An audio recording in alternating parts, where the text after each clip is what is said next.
My connection to HD is my mom got the disease. When I started providing care for my mom, I was around 12, I think. I started in my as a 10 or 11-year-old taking care of my sister, but it wasn't before I was 12 I started providing care for my mom. At that point she was functional, but she had problems taking care of the house or my little sister and the rest of the family. The things I used to do for my family to help was help washing the house, cleaning up after everyone, washing clothes, make my little sister and my little brother ready for school, help them with homeworks. And I took my little sister to kindergarten for 2 years, 3 years, and making dinner, basically everything. I continued to provide that care for 5 years, I think. It was just something that had to be done. Nothing more, nothing less. My mom didn't take those. She didn't fulfill those tasks or those. So someone had to do it. And yeah, it was me. Looking back today, I'm very glad I provided that care for everyone in my family. No, I didn't get any support at that time. I began to self-harm in the age of 13, 14. I don't know what caused the self-harm, but I think it was a lot of pressure and stress.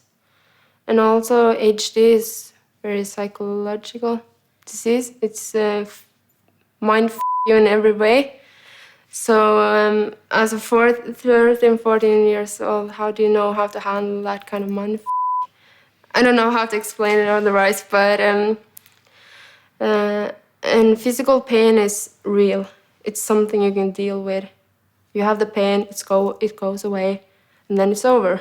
So for me, self-harm was a way of letting all the emotional and the physical mentally harm come out. So it was a way of releasing pressure or something. I was down, yeah. I was exhausted. As I said, it was a lot of pressure, a lot of roles that a 13, 14-year-old shouldn't have to be doing. So yeah, it was a lot. But it was my way of coping with everything. It was my time of, I don't know, freedom or space or just letting everything go. My dad discovered it when I was 17. We were at the mall and we were dress shopping. I was standing in the changing rooms, yeah, and he saw my arm, and he went, "Why didn't you just kill yourself when you're right at it?" And I was like, "That's not what it's about." And then he sent me to a shrink. So I went to therapy for 2 years. I didn't have any plans turning 18. So if I didn't get that help at that time, I don't think I would have been here today. My eating disorder came around the same time when I started self-harming. It wasn't like, it didn't start as anorexia. It started in a way of taking control. So for me, eating was taking control. Not eating was my decision. It was a way of me to take control, the same as self-harming. So it started at the same time. So in the 13, early 14s. I think a lot of things caused my eating disorder, but mostly the stress and the pressure that was on me from the family.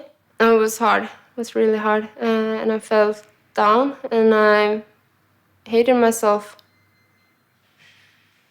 So I think it was in one way a way of punishing myself for everything I wasn't able to do or the control I didn't have, and yeah, so it was a feeling of control. No, I didn't have any support. I overcome the disorder, but both with anorexia and self-harm, it's something you have to live with every day, and it's not like a fight that's go away when you don't wake up suddenly one day and you're back to normal. It's something you have to take every day, and you just kind of keep reminding yourself you have to eat breakfast, you have to eat lunch, you have to be strict with yourself. And I think my shrink was the one who kind of made me realize that I had to be in control. Not eating wasn't a way of taking control, it was the other way around. So I think I do fine. Yeah. I'm not ashamed of my past.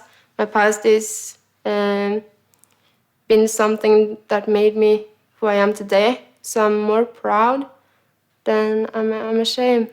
And I don't hide anything. I don't hide my arms. I show it to the world, and I'm proud of everything. It's made me who I am today. So